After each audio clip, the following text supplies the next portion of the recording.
नमस्कार साथियों, कैसे हैं आप सभी लोग। आशा करते हैं आप लोग अच्छे होंगे और स्वागत है आप सभी का आपके चैनल BSA ट्रिकी क्लासेस में।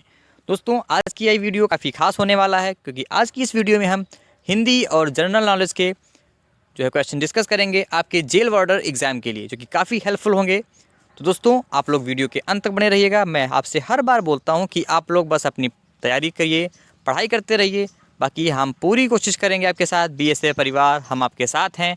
ठीक है फ्रेंड्स, तो आपको कोई टेंशन नहीं लेना है, बस पढ़ाई करना है। ठीक है दोस्तों, तो शुरू करते हैं वीडियो को। और अगर वीडियो अच्छा लगे तो लाइक कीजिए, शेयर कर दीजिए ताकि और लोग भी जुड़ जाएं। ठीक है फ्रेंड्स, तो शुरू करते हैं वीडियो को और देखते हैं आज का पहला क्वेश्चन। तो मेरे प्यारे दोस्तों साथियों, आपका पहला प्रश्न है कि दो वर्णों के मेल से होने वाले विकार या परिवर्तन को क्या कहते हैं। दोस्तों, क्या आप जानते हैं कि दो वर्णों के मेल से होने वाले विकार या परिवर्तन को क्या कहते हैं? तो आपके ऑप्शन है संधि, समास, उपसर्ग या प्रत्यय। साथियों, सही आंसर बताइए इसका। आपको क्या लगता है कि इस प्रश्न का सही उत्तर क्या होगा? तो दोस्तों, अगर आपने चुना है ऑप्शन नंबर 1 यानी कि संधि, तो बिल्कुल राइट आंसर है आपका। दो वर्णों के मेल से होने वाले विकार या परिवर्तन को संधि कहते हैं। ठीक है दोस्तों, आपका ऑप्शन नंबर 1 बिल्कुल राइट आंसर हो जाएगा। ठीक है साथियों, देखते हैं अगला प्रश्न। दोस्तों, आपका अगला प्रश्न है कि उपसर्ग का प्रयोग होता है। प्यारे दोस्तों, उपसर्ग का प्रयोग कहाँ होता है? आपके ऑप्शंस हैं शब्द के आदि में, शब्द के मध्य में, शब्द के अंत में या इनमें से कोई नहीं। दोस्तों, आप लोग बताइए कि उपसर्ग का प्रयोग कहाँ होता है। तो प्यारे साथियों, अगर आपने चुना है ऑप्शन नंबर 1 यानी कि शब्द के आदि में, तो बिल्कुल राइट आंसर है आपका। उपसर्ग का प्रयोग शब्द के आदि यानी आरंभ में होता है। ठीक है दोस्तों, तो आपके इसमें भी ऑप्शन नंबर 1 बिल्कुल राइट आंसर हो जाएगा, शब्द के आदि में। ठीक है, देखते हैं अगला प्रश्न। तो आपका अगला प्रश्न है कि मिठास में किस प्रकार का प्रत्यय प्रयोग हुआ है। साथियों, बताइए कि मिठास में किस प्रकार के प्रत्यय का प्रयोग हुआ है। ऑप्शन है मीठा, पास, आस या पास। तो बताइए दोस्तों कि मिठास में किस प्रत्यय का प्रयोग हुआ है। तो दोस्तों, अगर आपने चुना है ऑप्शन नंबर 3 यानी कि आस, तो बिल्कुल राइट आंसर है आपका। मिठास में आस प्रत्यय का प्रयोग हुआ है, तो आपका ऑप्शन नंबर 3 बिल्कुल राइट आंसर हो जाएगा। ठीक है दोस्तों, अब देखते हैं इस वीडियो का अगला प्रश्न। तो साथियों, आपका अगला प्रश्न है कि जिस समास में पहला पद संख्यावाचक होता है उस समास का नाम बताइए। दोस्तों, आपको ऐसे समास का नाम बताना है जिसमें कि पहला पद संख्यावाचक होता है। आपके ऑप्शंस हैं अव्ययी भाव समास, द्विगु समास, कर्मधारय समास, माफ कीजिए द्वंद्व समास या कर्मधारय समास। तो किसमें पहला पद संख्यावाचक होता है, आप लोग बताइए फटाफट। तो दोस्तों, जिस पद में पहला पद, माफ कीजिए जिस समास में पहला पद संख्यावाचक होता है ना, उसे हम कहते हैं द्विगु समास। ठीक है दोस्तों, तो इसलिए आपका ऑप्शन नंबर 2 बिल्कुल राइट आंसर हो जाएगा, द्विगु समास। द्विगु समास में पहला पद संख्यावाचक होता है। ठीक है दोस्तों, देखते हैं अगला प्रश्न। तो साथियों, आपका अगला प्रश्न है कि राजपुरुष में कौन सा समास है। राजपुरुष में समास बताना है, तत्पुरुष समास, कर्मधारय समास, द्विगु समास या द्वंद्व समास। तो दोस्तों, अगर हम बात करें तत्पुरुष समास की, तो राजपुरुष में तत्पुरुष समास होता है, तो इसलिए आपका ऑप्शन नंबर 1 बिल्कुल राइट आंसर हो जाएगा। ठीक है दोस्तों, बढ़ते हैं अगले प्रश्न की तरफ। आप लोग वीडियो को लाइक भी कर दीजिए अगर पसंद आ रहा हो। तो साथियों, आपका अगला प्रश्न है कि जिस समास का पहला पद प्रधान हो तो उसे कौन सा समास कहते हैं। आपके ऑप्शन है कर्मधारय समास, तत्पुरुष समास, अव्ययी भाव समास या इनमें से कोई नहीं। दोस्तों, जिस समास का पहला पद प्रधान हो उसमें कौन सा समास होता है। ये प्रश्न ऐसे भी आपसे पूछ लेगा कि आपको समास का नाम दे देगा, पूछ लेगा कि किसमें पहला पद जो है प्रधान होता है। ठीक है दोस्तों, तो बताइए दोस्तों इसका राइट आंसर क्या होगा। तो दोस्तों, अगर आपने चुना है ऑप्शन नंबर 3 यानी कि अव्ययी भाव समास, तो बिल्कुल राइट आंसर है आपका। अव्ययी भाव समास का पहला पद प्रधान होता है। ठीक है, बढ़ते हैं अगले प्रश्न की तरफ। तो आपका अगला प्रश्न है कि कर्कश शब्द का विलोम बताइए। साथियों, आपको कर्कश शब्द का विलोम शब्द बताना है। ऑप्शन है कठोर, विवेकी, मधुर या विनम्र। तो दोस्तों, जो कर्कश शब्द का विलोम होता है ये आपका होता है मधुर। ठीक है, तो ऑप्शन नंबर 3 आपका राइट आंसर हो जाएगा। ठीक है साथियों, देखते हैं अगला प्रश्न। तो आपका अगला प्रश्न है काफ़ी इंपॉर्टेंट है, कई बार पूछा गया है। प्रश्न है कि श्री गणेश का विलोम बताइए। साथियों, आपको श्री गणेश का विलोम बताना है। ऑप्शन है आपके श्री राधा, विनाश, प्रारंभ या इतिश्री। दोस्तों काफ़ी इंपॉर्टेंट है, लेकिन आप लोगों को जो है पता होगा, लेकिन ये पूछा भी कई बार ही गया है। ठीक है दोस्तों, तो आपको ये याद रखना है कि श्री गणेश का जो विलोम होता है ये होता है इतिश्री। ठीक है, तो ऑप्शन नंबर 4 आपका राइट आंसर हो जाएगा, श्री गणेश का विलोम इतिश्री। ठीक है तो दोस्तों, देखते हैं अगला प्रश्न। तो साथियों, आपका अगला प्रश्न है कि निम्न में बेमेल को छांटिए। दोस्तों, घर, प्रियजन, परिवार व बच्चे में आपको बेमेल छांटना है कि कौन सा इन सबसे अलग है। तो दोस्तों, अगर आपने चुना है ऑप्शन नंबर 1 यानी कि घर, तो बिल्कुल राइट आंसर है आपका। जो घर है ना, ये बेमेल है, तो इन सबसे अलग है। दोस्तों क्यों अलग है? क्योंकि प्रियजन, परिवार और बच्चे, यानी कि परिवार जो है इन सब का समूह होता है प्रियजन और बच्चे। परिवार में प्रियजन और बच्चे होते हैं, लेकिन घर जो है सबसे अलग है। तो इसलिए आपका ऑप्शन नंबर 1 बिल्कुल राइट आंसर हो जाएगा। ठीक है, देखते हैं अगला प्रश्न। तो साथियों, आपका अगला प्रश्न है कि जो इंद्र पर विजय प्राप्त कर चुका हो, जो इंद्र पर विजय प्राप्त कर चुका हो उसके लिए एक शब्द। साथियों, आपके ऑप्शन है इंद्रजेय, इंदु, इंद्रजीत या जितेंद्रिय। दोस्तों इसमें बताना है आपको कि जो इंद्र पर विजय प्राप्त कर चुका हो, तो दोस्तों उसे हम इंद्रजीत कहते हैं। तो इसलिए आपका ऑप्शन नंबर 3 बिल्कुल राइट आंसर हो जाएगा। क्लियर फ्रेंड्स, देखते हैं अगला प्रश्न। तो साथियों, आपका अगला प्रश्न है कि जो उच्च कुल में पैदा हुआ हो। दोस्तों, जो उच्च कुल में पैदा हुआ हो उसे क्या कहते हैं? ऑप्शन हैं आपके धनी, श्रेष्ठ, श्रवण या कुलीन।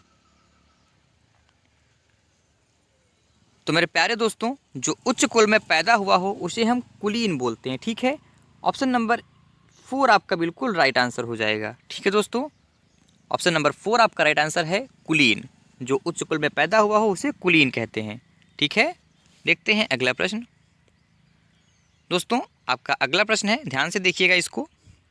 प्रश्न है कि तुम्हें दीर्घायु दे। यहाँ पे ईश्वर होना चाहिए, यहाँ पे ईश्वर मान लीजिए कि ईश्वर तुम्हें दीर्घायु दे। ठीक है, तो इस अर्थ के आधार पर वाक्य का भेद बताएं। दोस्तों, तो मान लीजिए कि ये आपको कह रहा है कि ईश्वर तुम्हें दीर्घायु दे, तो इस अर्थ के आधार पर आपको वाक्य का भेद बताना है। तो आपके ऑप्शन है प्रश्नवाचक वाक्य है ये, या विस्मयादिबोधक है, इच्छावाचक है या निषेधवाचक है। दोस्तों इसमें इंसान अपनी इच्छा व्यक्त कर रहा है ना कि ईश्वर तुम्हें दीर्घायु दे, ईश्वर तुम्हें सफलता दे। तो ऐसे जो सिचुएशंस होती हैं, ऐसे कंडीशंस में हमारा इच्छावाचक वाक्य होता है। ठीक है, तो ऑप्शन नंबर 3 आपका राइट आंसर हो जाएगा कि ये इच्छा व्यक्त हो रही है, तो इसमें इच्छावाचक वाक्य हो जाएगा। ठीक है, तो ऑप्शन नंबर 3 आपका बिल्कुल राइट आंसर हो जाएगा। क्लियर फ्रेंड्स, देखते हैं अगला प्रश्न। तो साथियों, आपका अगला प्रश्न है कि वाक्य का अशुद्ध चयन कीजिए। तो ये 4 ऑप्शन हैं, इनमें बताना है आपको कि किस वाक्य में जो है गलती है। ठीक है, ऑप्शन हैं धनवान को व्यर्थ बेकार में सहायता देकर कोई लाभ ना होगा, या इसमें कोई त्रुटि नहीं। तो दोस्तों बताइए कि इसमें से किसमें त्रुटि है, किसमें जो है किस ऑप्शन में गलत दिया गया है, कौन सा बेमेल है। तो साथियों अगर आप ध्यान से देखेंगे ऑप्शन नंबर 2 को, ठीक है, देखिए धनवान को सही है, ठीक है, इसमें कोई गलती नहीं है, लेकिन यहाँ पे व्यर्थ और बेकार एक ही साथ में वर्ड यूज़ हो गए हैं। ठीक है, तो इसलिए आपका ऑप्शन नंबर 2 सही हो जाएगा। ठीक है, ये जो है इसमें गलत है, क्योंकि व्यर्थ भी लिखा है और बेकार भी लिखा है, तो इसलिए आपका ऑप्शन नंबर 2 बिल्कुल राइट आंसर हो जाएगा कि इस वाक्य में ऑप्शन नंबर 2 गलत है। ठीक है दोस्तों, बढ़ते हैं अगले प्रश्न की तरफ। तो साथियों आपका अगला प्रश्न है कि अक्ल का दुश्मन मुहावरे का अर्थ है। दोस्तों, अक्ल के दुश्मन के मुहावरे का अर्थ बताना है। ऑप्शन हैं मित्र, महापंडित, महामूर्ख या शत्रु। साथियों क्या आप जानते हैं कि अक्ल के महामूर्ख मुहावरे का अर्थ पता है आपको? तो दोस्तों काफ़ी इजी है, और अगर आपने चुना है ऑप्शन नंबर 3 यानी कि महामूर्ख, तो बिल्कुल राइट आंसर है आपका। अक्ल के दुश्मन का मुहावरे का अर्थ होता है महामोर। ठीक है, तो आपका ऑप्शन नंबर 3 बिल्कुल राइट आंसर हो जाएगा। क्लियर फ्रेंड्स, देखते हैं अगला प्रश्न। तो साथियों आपका अगला प्रश्न है, इसको भी आप ध्यान से देखिएगा कि ये लोकोक्ति दी गई है। तो लोकोक्ति है कि खग जाने खग की भाषा, यानी खग जाने खग की भाषा, इस लोकोक्ति का उचित अर्थ बताइए। तो इसका अर्थ बताना है आपको। ऑप्शन है आपके पक्षियों की तरह बोलना, पक्षियों की तरह भाषा न जानना, माफ़ कीजिए, पक्षियों की भाषा न जानना, पक्षियों की भाषा स्वयं समझना, या समान प्रकृति वाले लोग एक दूसरे को सराहते हैं। तो इसका राइट आंसर क्या होगा बताइए आप लोग।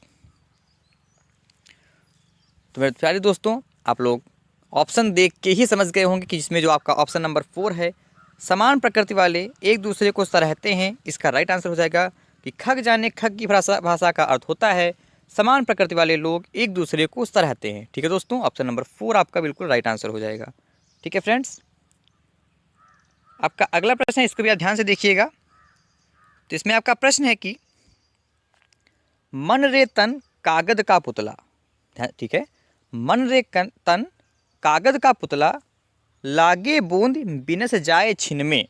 ये जो है बताना है आपको इसमें कि आगे है कि गर्व करे क्या इतना। दोस्तों इन पंक्तियों को पढ़िए और बताइए कि मन रे जो है, मन रे तन कागद का पुतला, लागे बूंद बिनस जाए छिन में, गर्व करे क्या इतना। तो इस पंक्ति में कौन सा रस है। दोस्तों पंक्ति देख लीजिए आप एक बार फिर से और बताइए कि इसमें से कौन सा रस है। तो आपके ऑप्शंस हैं भक्ति रस, श्रृंगार रस, करुण रस या शांत रस। तो साथियों अगर हम बात करें ऑप्शन नंबर 4 की, ठीक है, शांत रस, तो आपको बिल्कुल राइट आंसर हो जाएगा। उपयुक्त पंक्तियों में जो है वो शांत रस है। ठीक है, देखते हैं आपका अगला प्रश्न। तो साथियों आपका अगला प्रश्न है कि दिए गए विकल्पों में निर्गुण भक्ति काल के प्रमुख कवि कौन है। साथियों सूरदास, कबीरदास, तुलसीदास या केशव में आपको बताना है कि निर्गुण भक्ति काल के प्रमुख कवि कौन हैं। दोस्तों आपको क्या लगता है कि आपके इस प्रश्न का सही उत्तर क्या होगा। तो इसमें आपका ऑप्शन नंबर 2, ठीक है, इसमें आपका ऑप्शन नंबर 2 बिल्कुल राइट आंसर हो जाएगा कि निर्गुण भक्ति काल के प्रमुख कवि कबीरदास जी हैं। तो आपका ऑप्शन नंबर 2 बिल्कुल राइट आंसर हो जाएगा। ठीक है दोस्तों, देखते हैं अगला प्रश्न। तो साथियों आपका अगला प्रश्न है कि पृथ्वीराज रासो किस काल की रचना है। पृथ्वीराज रासो किस काल की रचना है। आदिकाल, रीतिकाल, भक्तिकाल या आधुनिक काल। इनमें से बताना है आपको कि पृथ्वीराज रासो किस काल की रचना है। तो दोस्तों अगर हम बात करें ऑप्शन नंबर 1 यानी कि आदिकाल की, तो बिल्कुल राइट आंसर है आपका पृथ्वीराज रासो आदिकाल की रचना है। तो आपका ऑप्शन नंबर 1 बिल्कुल राइट आंसर हो जाएगा। ठीक है फ्रेंड्स, देखते हैं अगला प्रश्न। तो दोस्तों आपका अगला प्रश्न है कि भारतीय संविधान में किस भाषा को राजभाषा के रूप में स्वीकार किया गया है। तो हमारे भारतीय संविधान में किस भाषा को राजभाषा के रूप में स्वीकार किया गया है। ऑप्शन हैं अंग्रेजी, उर्दू, हिंदी या तमिल। तो दोस्तों इसमें आपका राइट आंसर ऑप्शन नंबर 3 हो जाएगा, हिंदी। हिंदी को जो है हमारी राजभाषा के रूप में स्वीकार किया गया है। ठीक है, ऑप्शन नंबर 3 आपका बिल्कुल राइट आंसर हो जाएगा। ठीक है दोस्तों, देखते हैं अगला प्रश्न। आपका अगला प्रश्न है कि कामायनी महाकाव्य के रचयिता कौन है। दोस्तों ये क्वेश्चन हम लोग 10th से पढ़ते हुए आ रहे हैं, 10th से क्या 9th से पढ़ते हुए आ रहे हैं कि कामायनी के जो लेखक हैं, जो रचयिता हैं, ये हैं जयशंकर प्रसाद जी। तो आपका ऑप्शन नंबर 3 बिल्कुल राइट आंसर हो जाएगा। ठीक है फ्रेंड्स, कामायनी किसने लिखी है। जयशंकर प्रसाद जी ने। ठीक है, याद रखना है आपको, याद है आपको। ठीक है, अगला प्रश्न देखते हैं। साथियों आपका अगला प्रश्न है कि पाहन शब्द का पर्यायवाची है। दोस्तों पाहन किसका पर्यायवाची है। मेहमान का, पैर का, पत्थर का या पर्वत का। तो बताइए आप लोग। तो साथियों जो पाहन है ना, ये है पत्थर का पर्यायवाची। ठीक है, पत्थर, प्रस्तर, ठीक है, एक ही चीज़ है। तो आपका ऑप्शन नंबर 3 बिल्कुल राइट आंसर हो जाएगा। पाहन शब्द पत्थर का पर्यायवाची है। क्लियर फ्रेंड्स, देखते हैं अगला प्रश्न। साथियों आपका अगला काफ़ी इजी प्रश्न है कि हिंदी दिवस कब मनाया जाता है। तो हिंदी दिवस कब मनाते हैं। ऑप्शन हैं 14 अक्टूबर, 14 सितंबर, 11 जून या 15 सितंबर। तो मेरे प्यारे दोस्तों आप सभी को पता है कि हिंदी दिवस मनाते हैं 14 सितंबर को। तो आपका ऑप्शन नंबर 2 बिल्कुल राइट आंसर हो जाएगा। प्रत्येक वर्ष 14 सितंबर को हिंदी दिवस मनाया जाता है। ठीक है दोस्तों, देखते हैं अगला प्रश्न। तो साथियों, आपका अगला प्रश्न है कि वर्णमाला में व्यंजनों की संख्या क्या है। दोस्तों, वर्णमाला में व्यंजनों की संख्या क्या है? 32, 34, 33 या 36? तो साथियों, जो वर्णमाला में व्यंजनों की संख्या है ये आपकी 33 है। ठीक है, वर्णमाला में व्यंजनों की संख्या 33 होती है, तो इसलिए आपका ऑप्शन नंबर 3 बिल्कुल राइट आंसर हो जाएगा। क्लियर फ्रेंड्स, देखते हैं अगला प्रश्न। साथियों, आपका अगला प्रश्न है कि हिंदी की आदि जननी क्या है। हिंदी की आदि जननी क्या है? संस्कृत, अपभ्रंश, प्राकृतक या इनमें से कोई नहीं? दोस्तों, आपके इस प्रश्न का राइट आंसर ऑप्शन नंबर 1 हो जाएगा, संस्कृत। संस्कृत जो है ये हिंदी की आदि जननी है, तो आपका ऑप्शन नंबर 1 बिल्कुल राइट आंसर हो जाएगा। ठीक है दोस्तों, देखते हैं तो साथियों, आपका अगला प्रश्न है कि हिंदी साहित्य का पहला रस कौन सा है। दोस्तों, काफ़ी इंपॉर्टेंट क्वेश्चन है, शायद ही आपने पढ़ा हो। तो हिंदी साहित्य का पहला रस कौन सा है? आपके ऑप्शन है भक्ति, वात्सल्य, शांत या श्रृंगार। तो दोस्तों, जो श्रृंगार रस है ना, श्रृंगार रस, ठीक है, इसे रसराज भी कहा जाता है और यही हिंदी का पहला रस है। ठीक है, तो इसलिए आपका ऑप्शन नंबर 4 बिल्कुल राइट आंसर हो जाएगा। श्रृंगार रस हिंदी साहित्य का पहला रस है और इसे रसराज भी कहा जाता है। ठीक है दोस्तों, देखते हैं अगला प्रश्न। तो साथियों, आपका अगला प्रश्न है कि जंगल में लगने वाली आग, ठीक है, जंगल में लगने वाली आग को क्या कहते हैं? आपके ऑप्शन हैं जठरानल, दावानल, बड़वानल या कामानल। तो दोस्तों, जो जंगल में लगने वाली आग होती है इसी को कहते हैं दावानल, तो आपका ऑप्शन नंबर 2 बिल्कुल राइट आंसर हो जाएगा। ठीक है दोस्तों, बढ़ते हैं अगले प्रश्न की तरफ। दोस्तों, आपका अगला प्रश्न है कि हाथी का पर्यायवाची है। साथियों, आपको हाथी का पर्यायवाची बताना है। ऑप्शन हैं अली, गज, वज या कपि। दोस्तों, क्या आप जानते हैं कि हाथी का पर्यायवाची इनमें से क्या होगा? तो दोस्तों, अगर आपने चुना है ऑप्शन नंबर 2 यानी कि गज, गजानन, ये जो है, माफ़ कीजिए, गजानन गणेश जी का भी होता है। ठीक है, तो जो इसमें आपका ऑप्शन नंबर 2 है गज, ये बिल्कुल राइट आंसर हो जाएगा। हाथी का पर्यायवाची गज होता है, तो इसलिए आपका ऑप्शन नंबर 2 बिल्कुल राइट आंसर हो जाएगा। क्लियर फ्रेंड्स, देखते हैं अगला प्रश्न। दोस्तों, आपका अगला प्रश्न है कि हाथ का पर्यायवाची शब्द नहीं है। साथियों, कर, भुजा, हस्त या जलज में आपको बताना है कि कौन सा हाथ का पर्यायवाची नहीं है। तो दोस्तों, अगर आपने चुना है ऑप्शन नंबर 4 यानी कि जलज, तो बिल्कुल राइट आंसर है आपका, ये कमल का पर्यायवाची होता है जलज, तो आपका ऑप्शन नंबर 4 बिल्कुल राइट आंसर हो जाएगा। ठीक है दोस्तों, देखते हैं अगला प्रश्न। दोस्तों, आपका अगला प्रश्न है कि वर्णमाला कहा जाता है। तो वर्णमाला किसे कहा जाता है? वर्णों के मेल को, लिपि में मान चिन्ह या स्वर्ण के वर्णों के समूह को, घोष ध्वनियों को या व्यक्त शब्दों को। दोस्तों, हम सभी को पता है कि वर्णों के मेल को वर्णमाला कहते हैं, तो आपका ऑप्शन नंबर 1 बिल्कुल राइट आंसर हो जाएगा। क्लियर फ्रेंड्स, देखते हैं अगला प्रश्न। साथियों, आपका अगला प्रश्न है कि महाप्राण का अर्थ है। दोस्तों, जो महाप्राण शब्द होते हैं हमारे हिंदी वर्णमाला में, तो इसमें महाप्राण का अर्थ क्या होता है? आपके ऑप्शन हैं जिनके उच्चारण में अधिक समय लगे, दीर्घ मात्रा वाले शब्द, कम ध्वनि उच्चारण वाले शब्द या इनमें से कोई नहीं। तो साथियों, जिनके उच्चारण में अधिक समय लगता है तथा मुख से वायु अधिक निकलती है, ठीक है, उन्हें हम महाप्राण कहते हैं। तो जिनकी उच्चारण में अधिक समय लगे, तो इसलिए आपका ऑप्शन नंबर 1 बिल्कुल राइट आंसर हो जाएगा। ठीक है फ्रेंड्स, अब देखते हैं हम जीके का पोर्शन। साथियों, आपके जीके के कुछ क्वेश्चंस आपके सामने हैं और बताइए कि आपका इनमें से सही आंसर क्या होगा। तो आपका पहला प्रश्न है कि भारतीय संविधान के किस संशोधन अधिनियम द्वारा पंचायती राज व्यवस्था को संवैधानिक दर्जा दिया गया? तो पंचायती राज व्यवस्था को संवैधानिक दर्जा संविधान के किस संशोधन अधिनियम के द्वारा दिया गया है? आपके ऑप्शंस हैं 71वें, 72वें, 73वें या 74वें। बताइए आप लोग कि इसका राइट आंसर क्या होगा। दोस्तों, अगर आपने चुना है ऑप्शन नंबर 3 यानी कि 73वें, तो बिल्कुल राइट आंसर है आपका। भारतीय संविधान के संशोधन अधिनियम 73वें के अंतर्गत पंचायती राज व्यवस्था को संवैधानिक दर्जा दिया गया। ठीक है, तो आपका ऑप्शन नंबर 3 बिल्कुल राइट आंसर हो जाएगा। क्लियर फ्रेंड्स, देखते हैं अगला प्रश्न। साथियों, आपका अगला प्रश्न है कि भाषाई आधार पर भारत में पहले पहला राज्य कौन सा बनाया गया?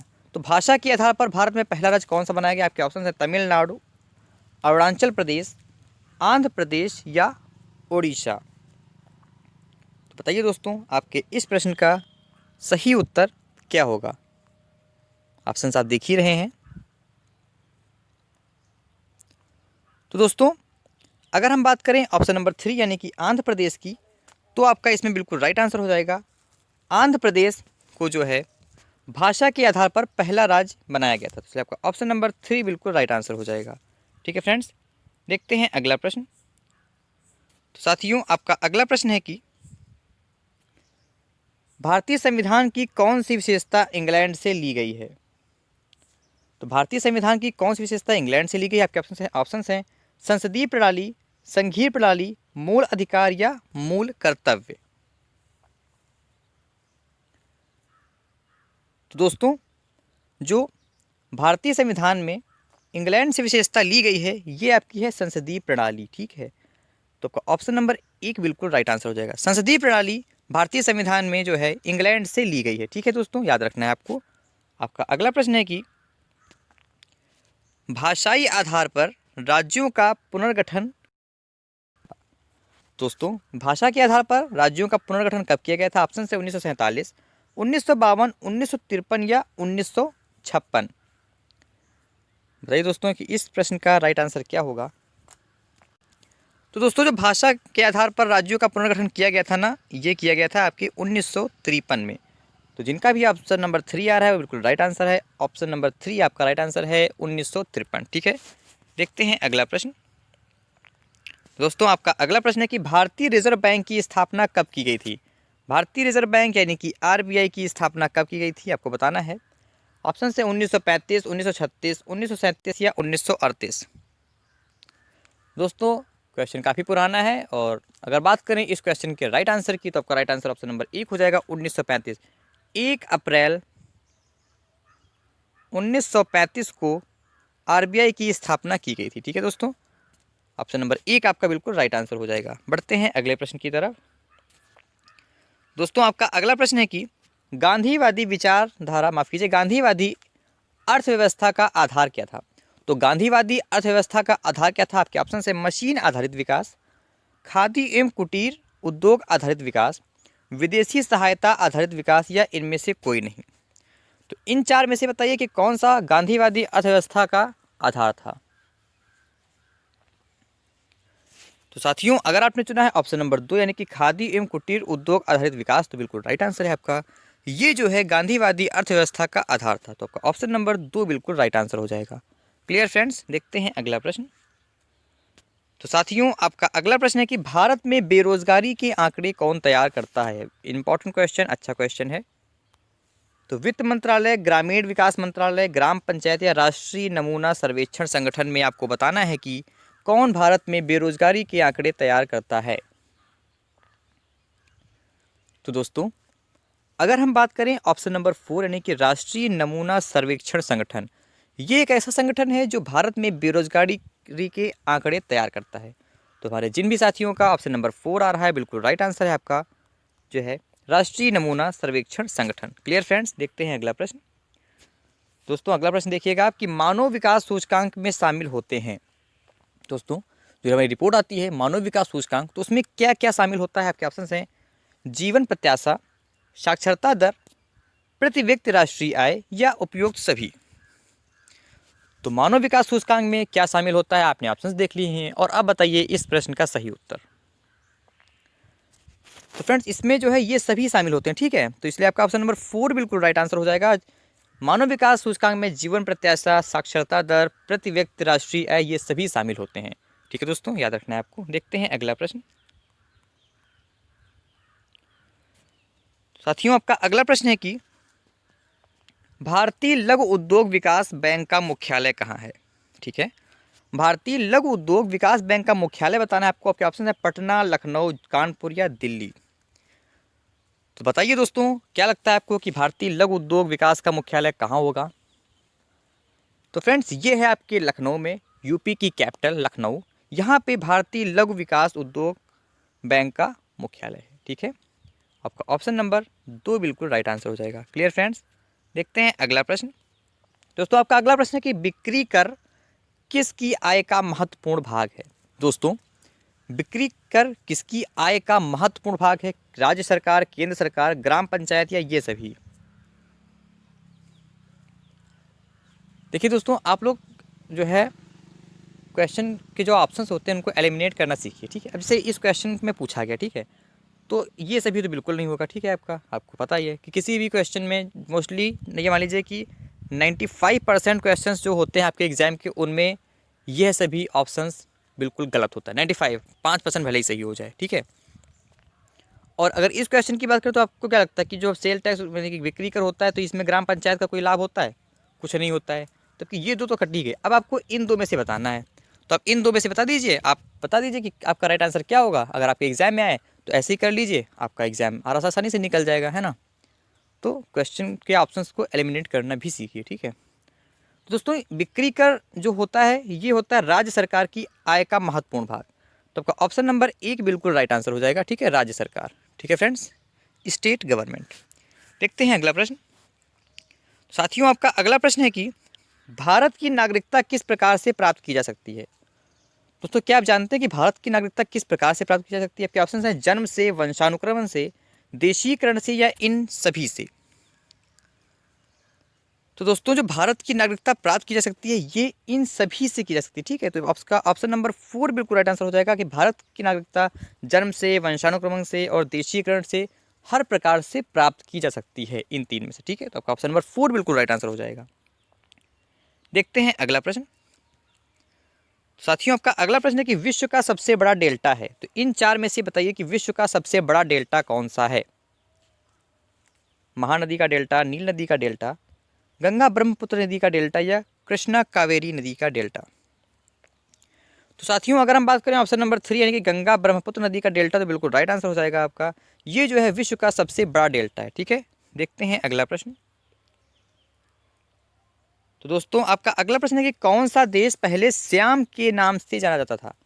ये श्याम, ठीक है, इसे जो है इस नाम से किस देश को जाना जाता था? थाईलैंड, कंबोडिया, श्रीलंका या भारत।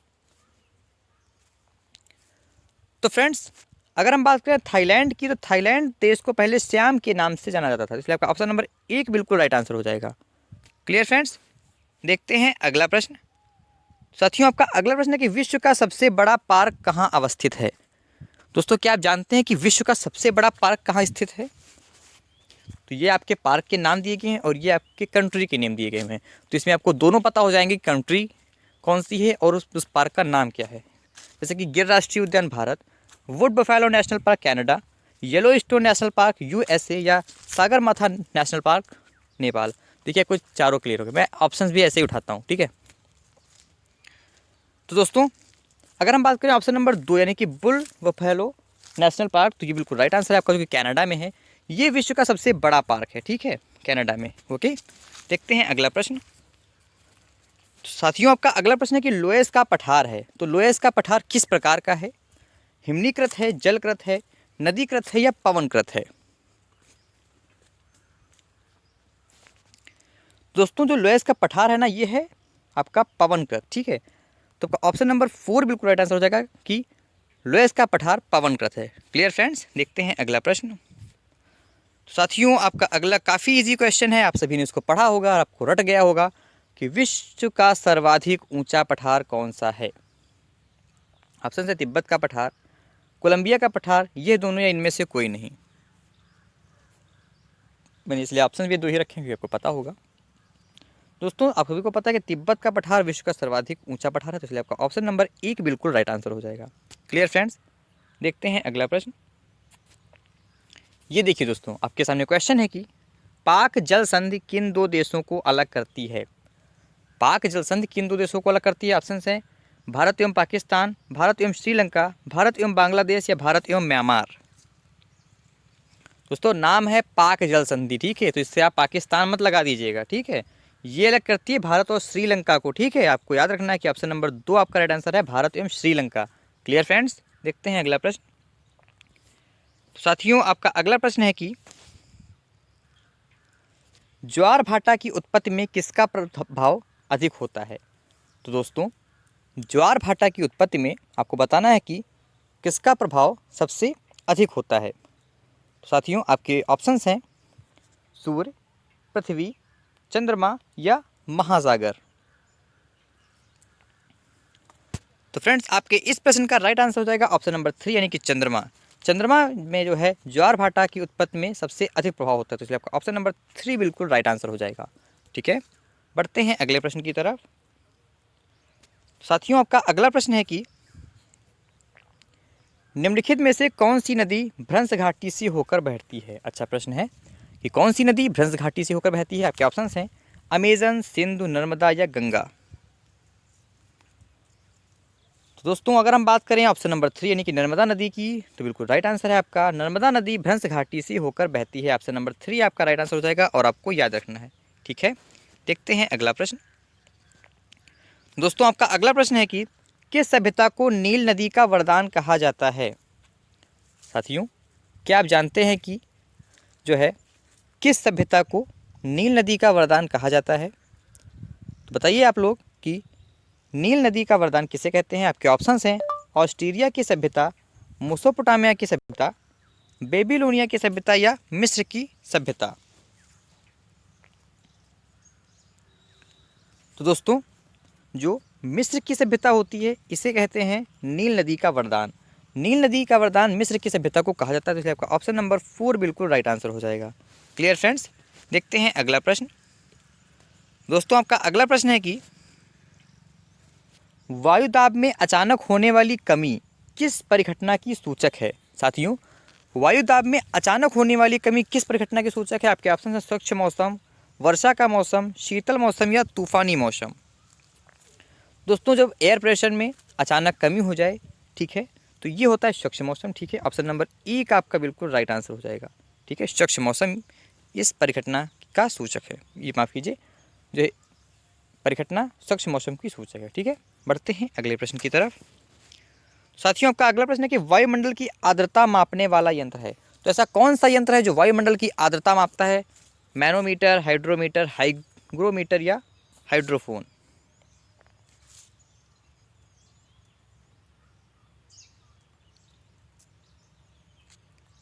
दोस्तों, वहाँ पे ऑप्शन गलत है। ठीक है, और अगर हम बात करें इस क्वेश्चन के राइट आंसर की, तो आपका होगा हाइग्रोमीटर। ठीक है, जो हाइग्रोमीटर है ये वायुमंडल की आर्द्रता नापता है। ठीक है, बढ़ते हैं अगले प्रश्न की तरफ।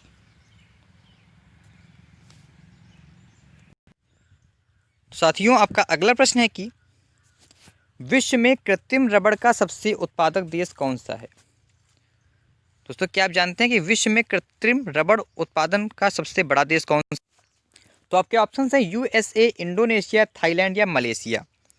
दोस्तों, विश्व में, ठीक है, विश्व की बात हुई है और कृत्रिम रबड़ का सबसे बड़ा उत्पादक देश बताना है आपको कौन सा है। दोस्तों, ये है आपका थाईलैंड। ठीक है, यहाँ पे एक वहाँ की जो वायुमंडल है वहाँ का, तो वो जो रबड़ के अनुकूल होता है, रबड़ के पौधे के अनुकूल। ठीक है, तो इसलिए आपका ऑप्शन नंबर 3 बिल्कुल राइट आंसर हो जाएगा, थाईलैंड। थाईलैंड जो है कृत्रिम रबड़ उत्पादक का सबसे बड़ा देश है। ठीक है, बढ़ते हैं अगले प्रश्न की तरफ। साथियों, आपका अगला प्रश्न है कि पिग्मी जनजाति निवासी है, तो पिग्मी कहाँ की जनजाति है? ऑप्शन है कांगो, मलेशिया, सुमात्रा या ऑस्ट्रेलिया। साथियों, काफ़ी इंपॉर्टेंट प्रश्न है ये। ठीक है, और आप लोगों ने पढ़ा भी होगा कि जो पिग्मी है ये है कांगो की निवासी। ठीक है, तो आपका ऑप्शन नंबर 1 बिल्कुल राइट आंसर हो जाएगा। ठीक है फ्रेंड्स, बढ़ते हैं अगले प्रश्न की तरफ। साथियों, आपका अगला प्रश्न है कि विश्व का सबसे बड़ा यूरेनियम उत्पादक देश है। पहले बात हुई थी कृत्रिम रबड़ की और अब बात हुई है यूरेनियम उत्पादक की। बताइए कौन सा है? कनाडा, यूएसए, रूस या चीन। तो फ्रेंड्स, अगर आपने चुना है ऑप्शन नंबर 1 यानी कि कनाडा, तो बिल्कुल राइट आंसर है आपका। कनाडा जो है विश्व का सबसे बड़ा यूरेनियम उत्पादक देश है, तो आपका ऑप्शन नंबर 1 बिल्कुल राइट आंसर हो जाएगा। क्लियर फ्रेंड्स, देखते हैं अगला प्रश्न। दोस्तों, आपका अगला प्रश्न है कि विश्व की सबसे व्यस्त व्यापारिक नदी कौन सी है? साथियों, क्या आप जानते हैं कि विश्व की सबसे बड़ी व्यस्त व्यापारिक नदी कौन सी है? राइन नदी, गंगा नदी, टिग्रिस नदी या टेम्स नदी। तो फ्रेंड्स, जो विश्व की सबसे व्यस्त व्यापारिक नदी है ये है आपकी राइन नदी। ठीक है, आपका ऑप्शन नंबर 1 बिल्कुल राइट आंसर हो जाएगा। ठीक है फ्रेंड्स, बढ़ते हैं अगले प्रश्न की तरफ। फ्रेंड्स, ये क्वेश्चन ध्यान से देखिए। प्रश्न है कि रासलीला, यौसंग, लाई हरोबा आदि त्योहार किसके हैं। तो ये त्योहार किसके हैं? ऑप्शन है आपके असमी लोगों के, करबी लोगों के, मणिपुरी लोगों के या बोडो लोगों के। तो दोस्तों ये नाम दिए गए हुए हैं, रासलीला, यौसंग, लाई हरोबा। तो आपको बताना है कि ये किन लोगों के नृत्य हैं, ठीक है, माफ कीजिए त्योहार हैं। तो फ्रेंड्स अगर आपने चुना है ऑप्शन नंबर 3 यानी कि मणिपुरी लोगों, तो बिल्कुल राइट आंसर है आपका। ये जो है मणिपुरी लोगों के त्योहार हैं, ठीक है। आपका ऑप्शन नंबर 3 बिल्कुल राइट आंसर हो जाएगा। Clear friends? ठीक है फ्रेंड्स, बढ़ते हैं अगले प्रश्न की तरफ। साथियों आपका अगला प्रश्न है कि निम्न नृत्य शैलियों में किसका उद्गम पूर्वी भारत से है। साथियों कथकली, कुचिपुड़ी, भरतनाट्यम और मणिपुरी नृत्य में से आपको बताना है कि किस नृत्य शैली का उद्गम पूर्वी भारत से है, ठीक है। अच्छा क्वेश्चन है, ध्यान से देखिएगा दोस्तों। अगर हम बात करें मणिपुर की, ठीक है, मणिपुरी नृत्य की, तो इसका उद्गम स्थल, माफ कीजिए उद्गम पूर्वी भारत से, ठीक है। तो इसलिए ऑप्शन नंबर 4 आपका बिल्कुल राइट आंसर हो जाएगा। Clear friends? देखते हैं अगला प्रश्न। साथियों आपका अगला प्रश्न है कि ध्यान से देखिएगा इसको आप। प्रश्न है कि यूनेस्को विश्व अमूर्त विरासत सूची में शामिल कालबेलिया का संबंध किस राज्य से है। तो कालबेलिया का संबंध किस राज्य से है? आपके ऑप्शन हैं उत्तर प्रदेश, राजस्थान, कर्नाटक या पश्चिम बंगाल। ये नृत्य जो है यूनेस्को की विश्व अमूर्त विरासत में शामिल है, ठीक है। तो ये किस राज्य से संबंधित है? आपके ऑप्शंस मैंने पढ़ दिए हैं, आप बताइए कि आपका राइट आंसर क्या होगा। तो दोस्तों अगर आपने चुना है ऑप्शन नंबर 2 यानी कि राजस्थान, तो बिल्कुल राइट आंसर है आपका। ये राजस्थान राज्य से संबंधित है, ठीक है। ऑप्शन नंबर 2 आपका राइट आंसर हो जाएगा। दोस्तों देखते हैं अगला प्रश्न। साथियों देखिएगा आप लोग। दोस्तों प्रश्न है कि किस गवर्नर के कार्यकाल में 1921 में कोलकाता में विक्टोरिया मेमोरियल हॉल का निर्माण पूरा किया गया था। तो किस गवर्नर के कार्यकाल में जो है 1921 ईस्वी में विक्टोरिया मेमोरियल हॉल का निर्माण पूरा किया गया था कोलकाता में। आपके ऑप्शंस हैं कर्जन, मिंटो, रीडिंग या इनमें से कोई नहीं। तो बताइए फ्रेंड्स आपके इस प्रश्न का राइट आंसर क्या होगा। तो फ्रेंड्स ये किया गया था लॉर्ड रीडिंग के, ठीक है। तो इसलिए आपका ऑप्शन नंबर 3 बिल्कुल राइट आंसर हो जाएगा। लॉर्ड रीडिंग के कार्यकाल में 1921 ईस्वी में जो कोलकाता में जो है विक्टोरिया मेमोरियल हॉल का निर्माण पूरा हुआ था, ठीक है। तो ऑप्शन नंबर 3 बिल्कुल राइट आंसर हो जाएगा, याद रखना है आपको। Clear friends? देखते हैं अगला प्रश्न। साथियों आपका अगला प्रश्न है कि न्यूटन का प्रथम गति नियम संकल्पना देता है। तो न्यूटन का प्रथम गति का नियम किसकी संकल्पना देता है? आपके ऑप्शन हैं ऊर्जा, कार्य, संवेग या जड़त्व। तो दोस्तों ये देता है जड़त्व के नियम की, ठीक है। और इसे इनर्शिया का नियम भी कहते हैं और ये न्यूटन का गति का पहला नियम है। तो ये जो है न्यूटन का प्रथम गति का नियम जड़त्व की संकल्पना देता है। तो आपके ऑप्शन नंबर 4 बिल्कुल राइट आंसर हो जाएगा। Clear friends? देखते हैं अगला प्रश्न। साथियों आपका अगला प्रश्न है कि ओम का नियम सत्य है। दोस्तों ये 4 ऑप्शन दिए गए हैं आपके पास, तो इनमें से बताना है आपको कि ओम का नियम किसके लिए सत्य है, ठीक है। तो ऑप्शन आप देख लीजिए और बताइए कि आपका राइट आंसर क्या होगा। तो दोस्तों अगर आपने चुना है ऑप्शन नंबर 1, ठीक है, केवल धात्विक चालकों के लिए, बिल्कुल राइट आंसर है आपका। ये जो है ओम के नियम के लिए सत्य है, ठीक है। ऑप्शन नंबर 1 आपका राइट आंसर हो जाएगा। Clear friends? देखते हैं अगला प्रश्न। तो दोस्तों आपका अगला प्रश्न है कि निम्नलिखित में किसमें संवहन होता है। दोस्तों केवल ठोस और द्रव में आपके ऑप्शंस हैं, केवल ठोस और द्रव में, केवल द्रव और गैस में, केवल गैस और ठोस में या ठोस, द्रव और गैस सभी में। तो इनमें से बताना है आपको कि किसमें संवहन होता है, ठीक है। तो दोस्तों अगर हम बात करें ऑप्शन नंबर 2 यानी कि केवल द्रव और गैस में, तो ये आपका राइट आंसर हो जाएगा। इनमें जो है संवहन होता है, ठीक है, लिक्विड और गैस में, ठीक है। ऑप्शन नंबर 2 आपका बिल्कुल राइट आंसर हो जाएगा। देखते हैं अगला प्रश्न। साथियों आपका अगला प्रश्न है कि ट्रांसफार्मर किसके सिद्धांत पर कार्य करता है। दोस्तों जो ट्रांसफार्मर होता है ये किसके सिद्धांत पर कार्य करता है? आपके ऑप्शन हैं स्वप्रेरणन, अन्योन प्रेरणन, जनरेटर या इन्वर्टर। तो इनमें से बताना है आपको कि ये किसके सिद्धांत पर कार्य करता है। तो दोस्तों अगर हम बात करें ऑप्शन नंबर 2 की अन्योन प्रेरणन की, बिल्कुल राइट आंसर हो जाएगा आपका। ट्रांसफार्मर अन्योन प्रेरणन की सिद्धांत पर कार्य करता है। तो आपका ऑप्शन नंबर 2 बिल्कुल राइट आंसर हो जाएगा, ठीक है फ्रेंड्स। आपका अगला प्रश्न है कि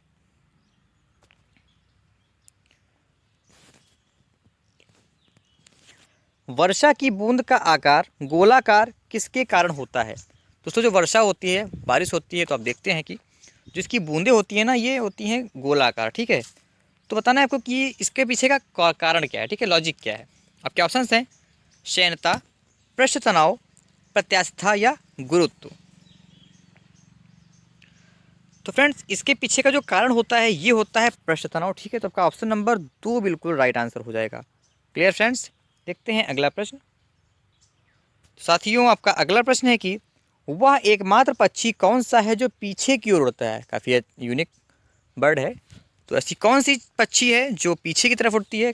तो आपके ऑप्शंस हैं गौरैया, कोयल, साइबेरियाई स्टारस या गुंजन पक्षी। तो मेरे प्यारे दोस्तों जो गुंजन पक्षी होता है ये पीछे की तरफ उड़ता है, ठीक है, आपको याद रखना है। ऑप्शन नंबर 4 आपका राइट आंसर हो जाएगा।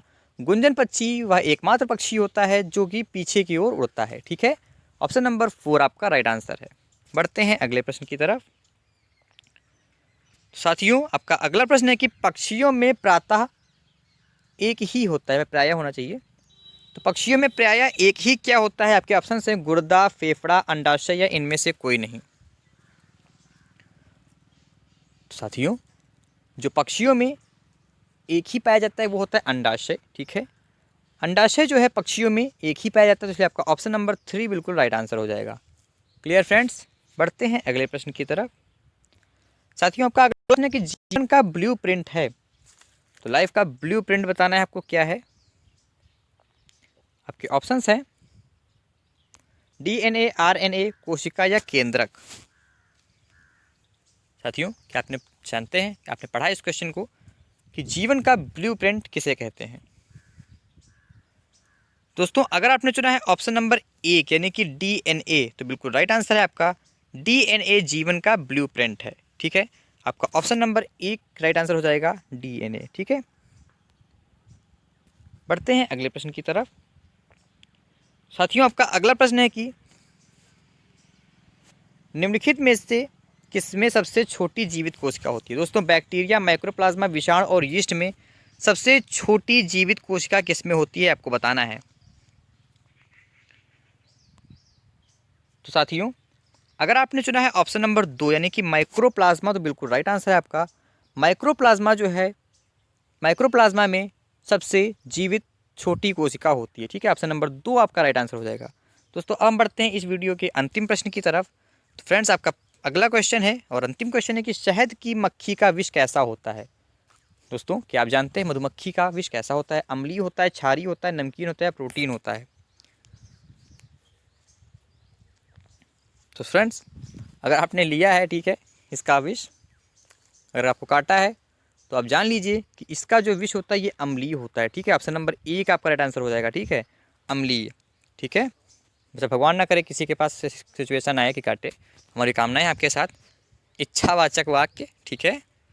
दोस्तों आज की वीडियो में इतना ही। अगर आपको वीडियो अच्छा लगा हो तो लाइक कीजिएगा, शेयर कीजिएगा, ठीक है फ्रेंड्स, और सपोर्ट कीजिए, ठीक है फ्रेंड्स। तो तब तक के लिए अपना ख्याल रखिए। Take care.